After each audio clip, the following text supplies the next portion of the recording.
When Lenny called that morning, his voice sounded unusually soft, almost apologetic. "Grandma," he said, pausing as though searching for the right words, "I need a place to stay for a while." I could hear the weight of his unspoken struggles in those few words. It wasn't the tone of a young man embarking on an adventure, but of someone retreating from a storm. And without hesitation I told him, "Come home, Lenny. My door is always open." A week later, he arrived with a single duffel bag slung over his shoulder, his tall frame somehow shrunken under the weight of whatever had driven him here. At 20, he seemed far too young to carry such burdens, yet the lines on his face told a different story. "Grandma," he said, stepping onto the porch, his voice catching ever so slightly as he set the bag down. "I'm sorry to impose." "You're not imposing," I said, hugging him tightly, his familiar scent of pine and soap stirring memories of summer spent here when he was a boy. "This is your home now." Those first few days were quiet. Lenny mostly kept to himself, helping out around the house without being asked. He trimmed the bushes in the garden, a meticulous task I hadn't had the energy for in years. The rhythmic snip of the shears punctuated the otherwise still afternoons, a reminder that life was moving forward. I watched him from the kitchen window one afternoon, his tanned arms moving with precision as he worked on the hedges. The sun framed him in golden light, and for a fleeting moment, I saw the boy he used to be. He had grown into a handsome young man, but his broad shoulders carried a heaviness I longed to lift. "Lenny," I called as he came inside, brushing the dirt off his hands. "You've done enough for today. Come, let's have some lemonade." He hesitated, his lips twitching into a reluctant smile before he joined me at the table. We sat in comfortable silence, the ice clinking softly in our glasses. "Why did you come, Lenny?" I finally asked, breaking the quiet. His gaze lingered on the glass before him, his fingers tracing its rim. "It just didn't feel right back there," he said at last, his voice barely above a whisper. "Mom and Dad, they don't really understand me." I nodded, waiting for him to continue. "They have their lives figured out, you know? Everything's about careers and expectations. And me, I'm just stuck." "You're not stuck," I said gently.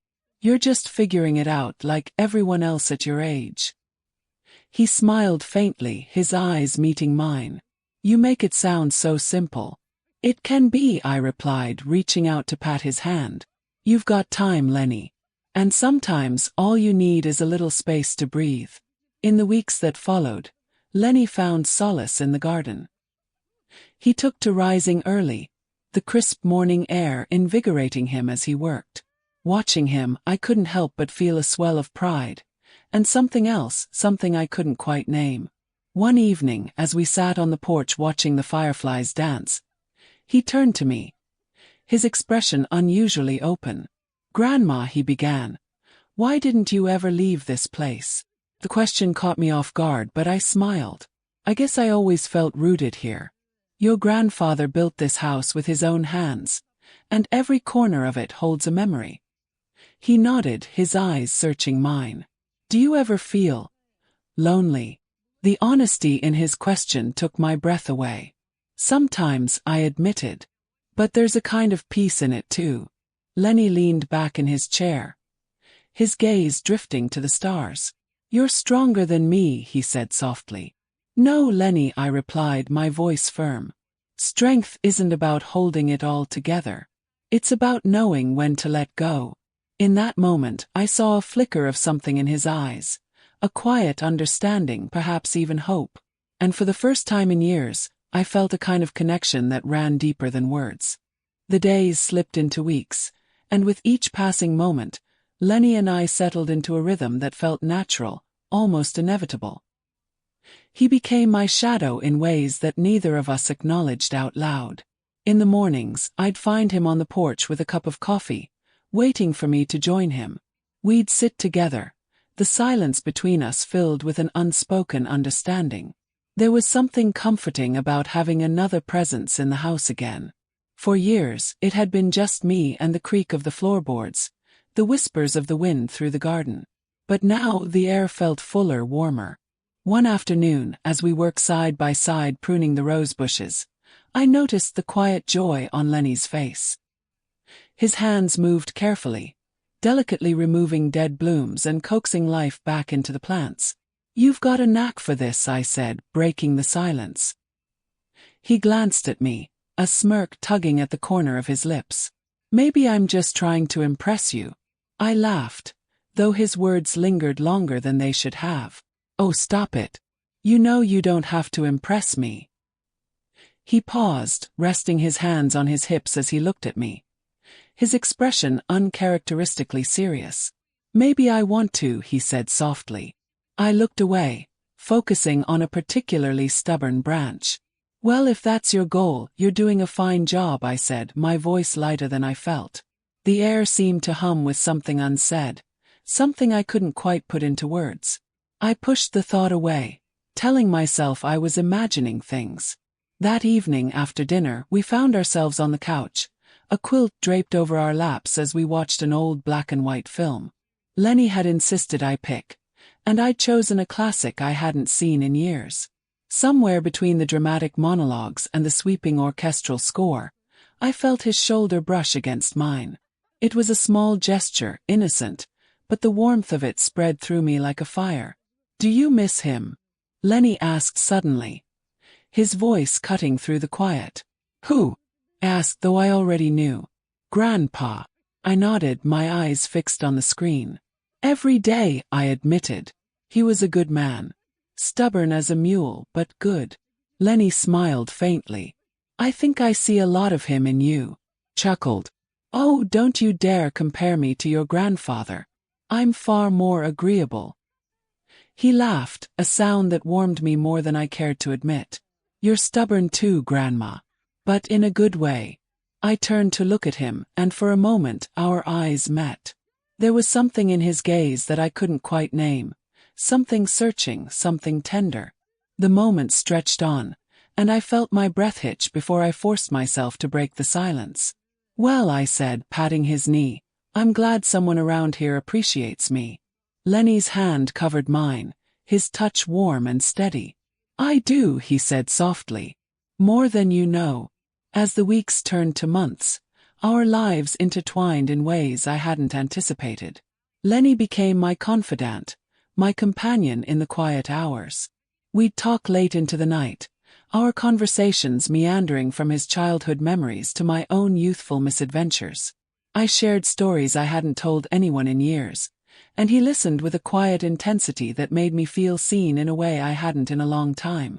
One evening, as we sat on the porch watching a thunderstorm roll in, Lenny turned to me, his eyes full of something I couldn't quite place. "Grandma," he began, his voice hesitant. "Do you ever feel like you don't know where you belong anymore?" I looked at him, startled by the vulnerability in his question. "Sometimes," I admitted. "But I think that's just part of life. We're always searching, always trying to find our place." He nodded, his gaze dropping to his hands. "I think I've found mine," he said softly, almost to himself. "What do you mean?"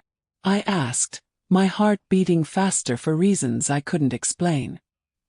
He looked at me then, his expression open and unguarded. "Here. With you. I feel like I can finally breathe." His words hung in the air, heavy with meaning. I reached out, placing my hand on his.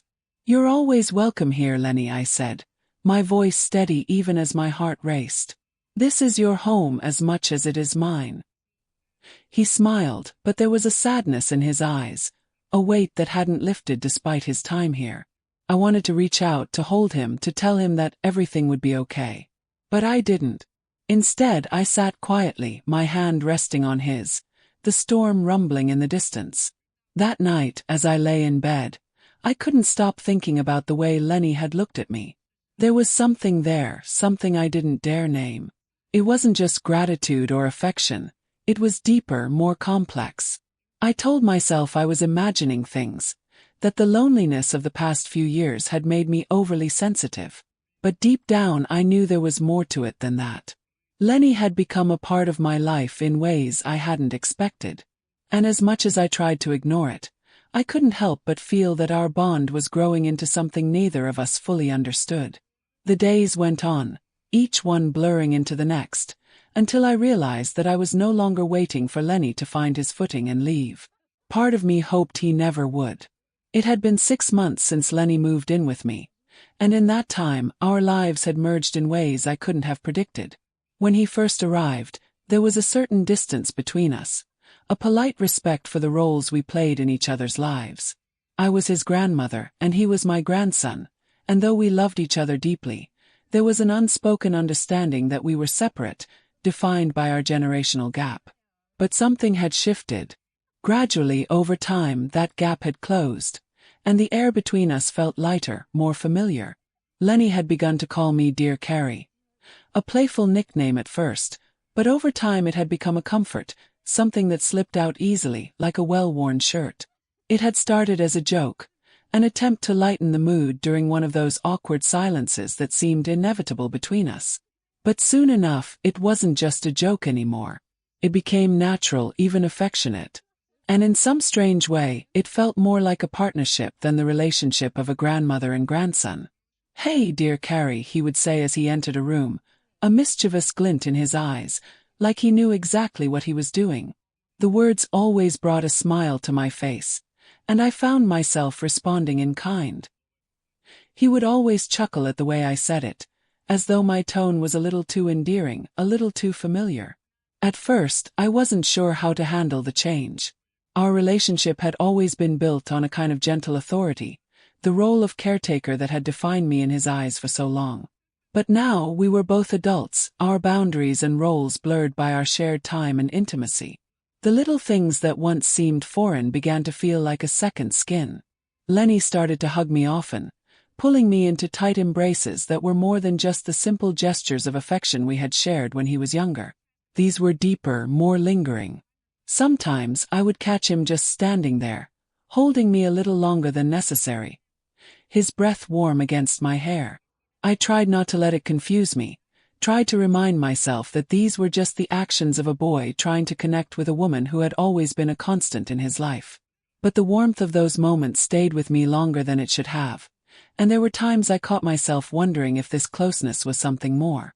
One summer evening, as the sun began to dip below the horizon and a warm breeze stirred the trees in the garden, I turned to Lenny with an idea that had been simmering in my mind for days. "Lenny," I began, my voice light, "I was thinking about doing something a little out of the ordinary tonight. What do you say to a midnight picnic on the roof?" He raised an eyebrow, intrigued. "A midnight picnic? You mean like romantic candles and champagne?" "Exactly," I replied with a grin. "But with a twist. How about a barbecue to go with it? Just you, me, the stars, and a little bit of adventure." Lenny chuckled, shaking his head. "You really know how to make things interesting, Carrie." "Don't call me Carrie," I teased, "unless you want me to get ideas about you." All right, Dear Carrie," he responded with a smirk, and I laughed at his tone. We spent the rest of the evening preparing, and as midnight approached, we found ourselves on the roof, the world below us quiet and still. The moon hung low in the sky, casting its pale light over the garden, and the stars were brighter than I remembered them. The warmth of the barbecue sizzled into the cool night air, and the sound of laughter, our laughter, echoed into the stillness.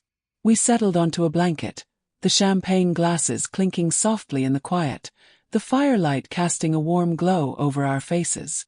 We ate, talked, and let time slip away. The world below seemed so distant, so irrelevant. It was just us, two souls bound by blood but connected by something deeper now. As we lay on the blanket afterward, staring up at the stars, something shifted again. The air between us had changed. It was no longer the light, easy camaraderie of family. There was an undercurrent of something more. I could feel it, and I knew Lenny could too. I turned to look at him, his face illuminated by the soft glow of the stars, and I saw him watching me with an intensity one hadn't expected. "You know," he said quietly, his voice almost a whisper, "girls my age. They always seem so stupid, inexperienced. I don't know." He hesitated, a frown crossing his brow, his thoughts a tangled mess. But with you, Carrie, it's different. I couldn't speak for a moment. His words hung in the air between us, heavy with meaning. What was he saying? What was I feeling? But before I could find the right words, he leaned closer, his eyes searching mine. And then, without a word, he kissed me. It was soft at first, hesitant. I could feel his breath quicken as his lips met mine. And for a moment, I was frozen. What was happening? I wanted to pull away, to stop him, to somehow rewind the moments that had led us here. But I couldn't.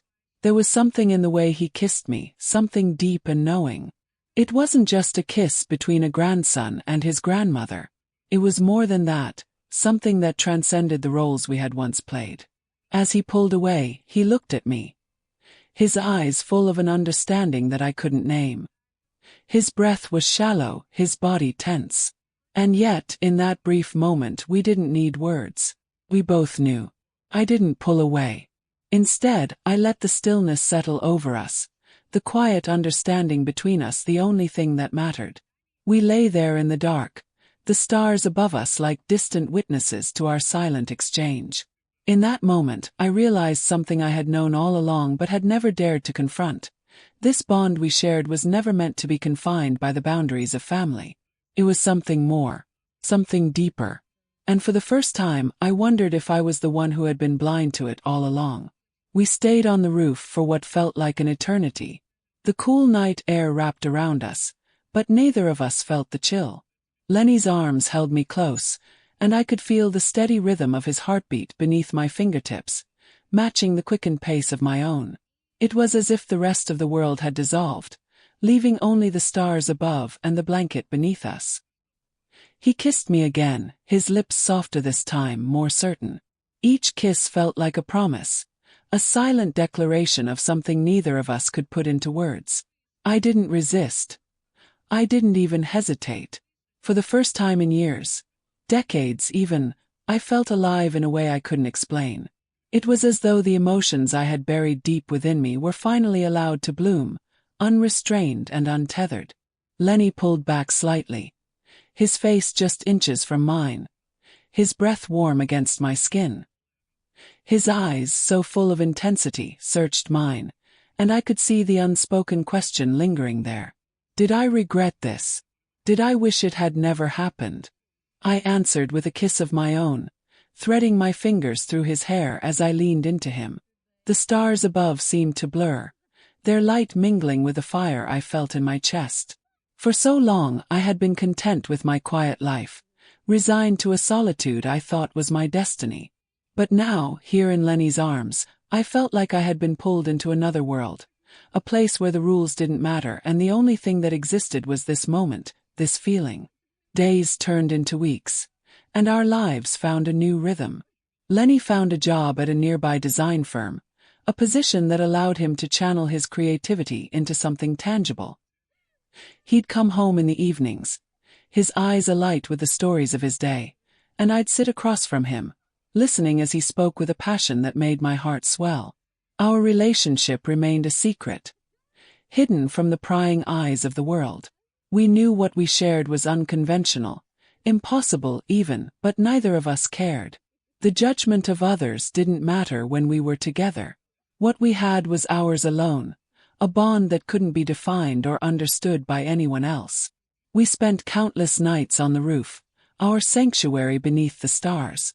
The world below felt so far away up there, as though we had escaped the confines of reality and found a place where we could simply be. Sometimes we talked, our voices soft and low as we shared our dreams and fears.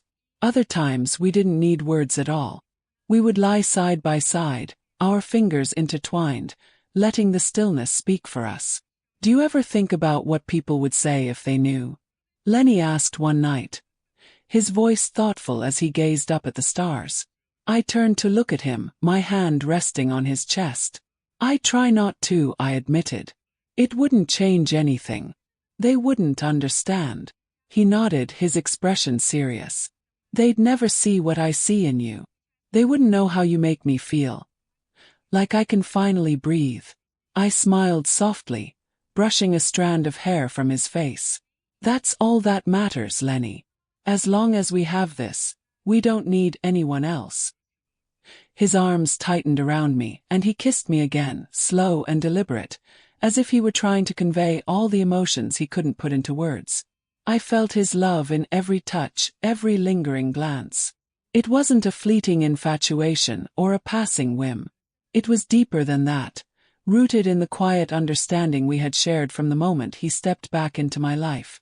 As the months passed, our days became a series of stolen moments, each one more precious than the last. Lenny's job kept him busy, but he always made time for me.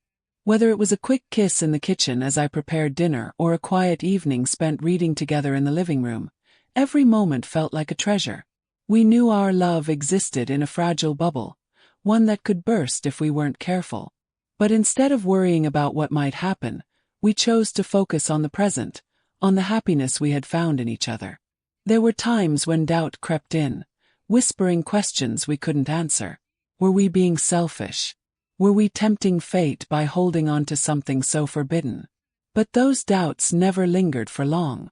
They were always chased away by the certainty of Lenny's touch, the warmth of his smile, the way he looked at me as if I were the only person in the world. One night, as we lay on the roof once again, the stars casting their faint light over us, Lenny turned to me with a soft smile. "You know," he began, his voice tinged with wonder, "I never thought I'd find something like this. Something so right." I reached out, tracing the line of his jaw with my fingertips. "Neither did I admitted. I thought my life was already written, that there was nothing left for me but memories. And then you came along." He kissed me then, his lips capturing mine in a way that made everything else fade away. In his arms, I felt weightless, as though we had left the world behind and floated among the stars.